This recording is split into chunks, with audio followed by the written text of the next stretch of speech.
Di video kali ini kita akan membahas tentang tantangan dalam menjaga keutuhan NKRI. Terus belajar, jaga kesehatan, dan jangan lupa subscribe.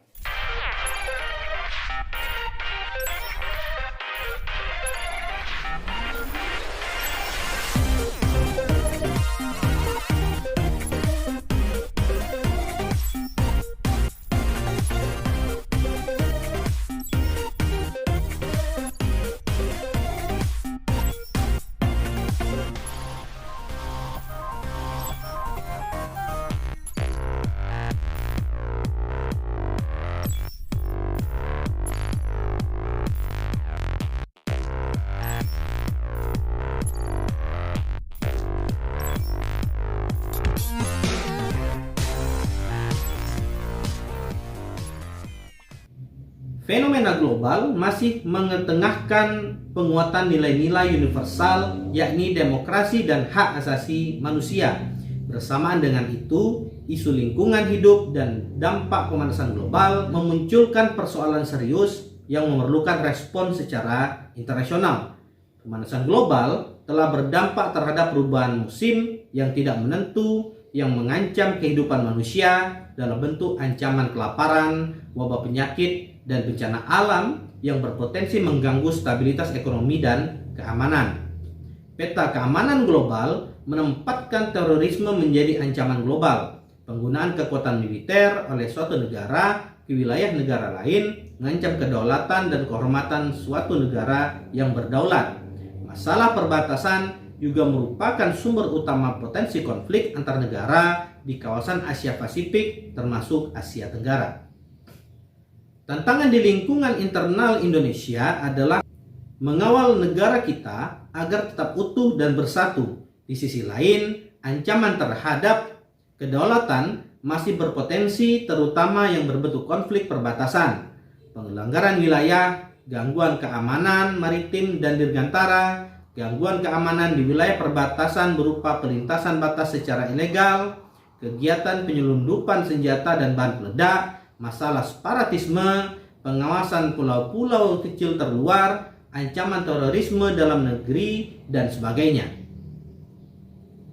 Berdasarkan tantangan-tantangan tersebut di atas, maka visi terwujudnya pertahanan negara yang tangguh dengan misi menjaga kedaulatan dan keutuhan wilayah NKRI serta keselamatan bangsa harus terwujud. Pada dasarnya, perumusan kebijakan umum pertahanan negara dilaksanakan Menteri Pertahanan Negara, sedangkan proses penetapannya dilaksanakan di tingkat Dewan Keamanan Nasional selaku penasihat Presiden Republik Indonesia. Tujuan nasional merupakan kepentingan nasional yang abadi dan menjadi acuan dalam merumuskan tujuan pertahanan negara yang ditempuh dengan 3 strata pendekatan. Pertama, strata mutlak dilakukan dalam menjaga kedaulatan negara, keutuhan wilayah negara, dan keselamatan bangsa Indonesia. Yang kedua, strata penting dilakukan dalam menjaga kehidupan ras dan golongan atau SARA, penghormatan hak asasi manusia, dan pembangunan yang berwawasan lingkungan hidup. Ketiga, strata pendukung dilakukan dalam upaya turut memelihara ketertiban dunia. Untuk mencapai tujuan pertahanan negara tersebut, salah satunya diperlukan input sumber daya yang bagus dan optimal. Masyarakat menuntut TNI untuk menjaga dan memelihara stabilitas keamanan nasional. Tetapi input masyarakat secara intelektual, moral, dan mental lemah akan sangat kesulitan mewujudkannya. Lalu bagaimana peran serta warga negara dalam menjaga persatuan dan kesatuan bangsa? Yang pertama yang harus dilakukan adalah kesadaran warga negara. Peran serta warga negara akan muncul jika mempunyai kesadaran dalam menjaga persatuan dan kesatuan bangsa. Lalu pertanyaannya adalah, apa itu kesadaran?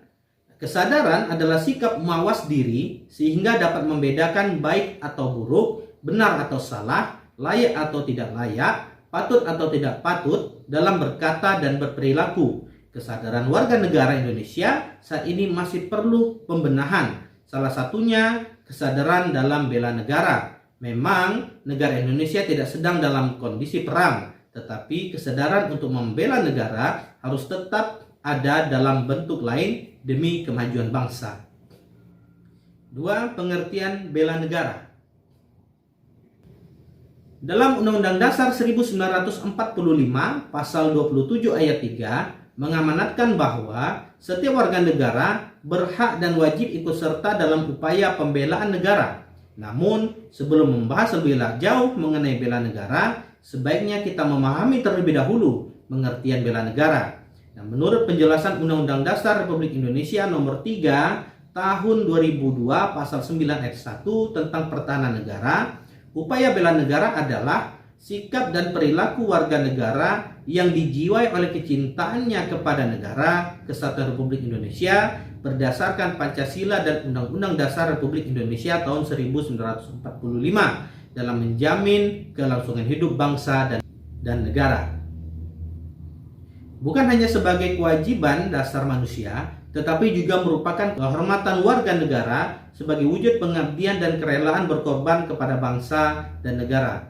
Bela negara yang dilakukan oleh warga negara merupakan hak dan kewajiban membela serta mempertahankan kemerdekaan dan kedaulatan negara, keutuhan wilayah, dan keselamatan segenap bangsa dari ancaman. Pembelaan yang diwujudkan dengan keikutsertaan dalam upaya pertahanan negara merupakan tanggung jawab dan kehormatan setiap warga negara. Oleh karena itu, warga negara mempunyai kewajiban untuk ikut serta dalam membela negara, kecuali ditentukan lain dengan undang-undang. Dengan demikian, terkandung pengertian bahwa upaya pertahanan negara harus didasarkan pada kesadaran akan hak dan kewajiban warga negara. Hal ini tercantum dalam Undang-Undang Republik Indonesia nomor 3 tahun 2002 tentang pertahanan negara pada pasal 1 ayat 1, yaitu pertahanan keamanan negara adalah segala usaha untuk mempertahankan negara, keutuhan wilayah NKRI, dan keselamatan bangsa dari ancaman dan gangguan terhadap keutuhan bangsa Indonesia. Bangsa Indonesia mencintai perdamaian, tetapi lebih mencintai kemerdekaan dan kedaulatan. Alinea pertama pembukaan Undang-Undang Dasar 1945 menyatakan bahwa sesungguhnya kemerdekaan itu ialah hak segala bangsa, dan oleh sebab itu maka penjajahan di atas dunia harus dihapuskan karena tidak sesuai dengan peri kemanusiaan dan peri keadilan. Penyelesaian pertikaian atau konflik antar bangsa pun harus diselesaikan melalui cara-cara damai. Bagi bangsa Indonesia, perang harus dihindari. Perang merupakan jalan terakhir akan dilakukan jika semua usaha dan penyelesaian secara damai tidak berhasil. Indonesia menentang segala bentuk penjajahan dan menganut politik bebas aktif. Prinsip ini merupakan pelaksanaan dari bunyi alinea pertama pembukaan Undang-Undang Dasar Negara Republik Indonesia tahun 1945. Sebagai warga negara yang baik, sudah sepantasnya bila kita turut serta dalam membela negara dengan mewaspadai dan mengatasi berbagai ancaman-ancaman, tantangan-tantangan, hambatan dan gangguan terhadap negara Kesatuan Republik Indonesia. Ancaman, tantangan, hambatan dan gangguan dapat berasal dari dalam negeri maupun dari luar negeri. Ancaman adalah usaha yang bersifat mengubah atau merombak kebijakan yang dilakukan secara konsepsional melalui tindakan kriminal atau politik. Ancaman militer adalah ancaman yang menggunakan kekuatan bersenjata yang terorganisasi yang dinilai mempunyai kemampuan yang membahayakan kedaulatan negara, keutuhan wilayah negara, dan keselamatan segenap bangsa Indonesia. Ancaman militer dapat berasal dari luar negeri maupun dari dalam negeri. Ancaman dari luar negeri dapat berupa agresi, pelanggaran wilayah oleh negara lain, spionase atau mata-mata, sabotase, aksi teror dari jaringan internasional. Sedangkan dari dalam negeri dapat berupa pemberontakan bersenjata, konflik horizontal, aksi teror, sabotase, aksi kekerasan yang berbau sara, gerakan separatis, atau upaya pemisahan diri untuk membuat negara baru, dan pengerusakan lingkungan. Bela negara memiliki dasar yang kuat dalam Negara Kesatuan Republik Indonesia. Ada beberapa dasar hukum dan aturan tentang wajib membela negara. Yang pertama, TAP MPR nomor 6 tahun 1973 tentang konsep wawasan Nusantara dan keamanan nasional. Lalu Undang-Undang Nomor 29 Tahun 1954 tentang pokok-pokok perlawanan rakyat. Selanjutnya, Undang-Undang Nomor 20 Tahun 1982 tentang ketentuan pokok Hankam Negara Republik Indonesia diubah oleh Undang-Undang Nomor 1 Tahun 1998. Selanjutnya, TAP MPR Nomor 6 Tahun 2000 tentang pemisahan TNI dan Polri. Lalu TAP MPR Nomor 7 Tahun 2000 tentang peranan TNI dan Polri.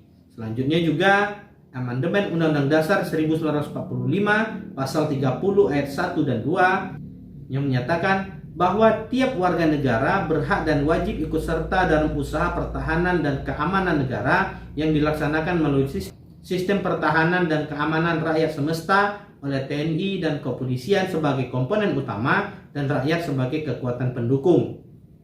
Ada pula pada pasal 27 ayat 3 yang mengatakan bahwa setiap warga negara berhak dan wajib ikut serta dalam upaya pembelaan negara. Dalam Undang-Undang Republik Indonesia Tahun 3 Nomor 2002 tentang Pertahanan Negara ayat 1 mengatakan bahwa setiap warga negara berhak dan wajib ikut serta dalam upaya bela negara yang diwajibkan dalam penyelenggaraan pertahanan negara. Ayat 2 mengatakan bahwa keikutsertaan negara dalam upaya bela negara yang dimaksud ayat 1 diselenggarakan melalui kegiatan-kegiatan yang pertama pendidikan kewarganegaraan, yang kedua pelatihan dasar kemiliteran, yang ketiga pengabdian sebagai prajurit TNI atau secara sukarela maupun wajib, yang keempat pengabdian sesuai dengan profesi. Itulah tadi pembahasan kita pada video kali ini, mudah-mudahan dapat dipahami. Terima kasih, sampai jumpa.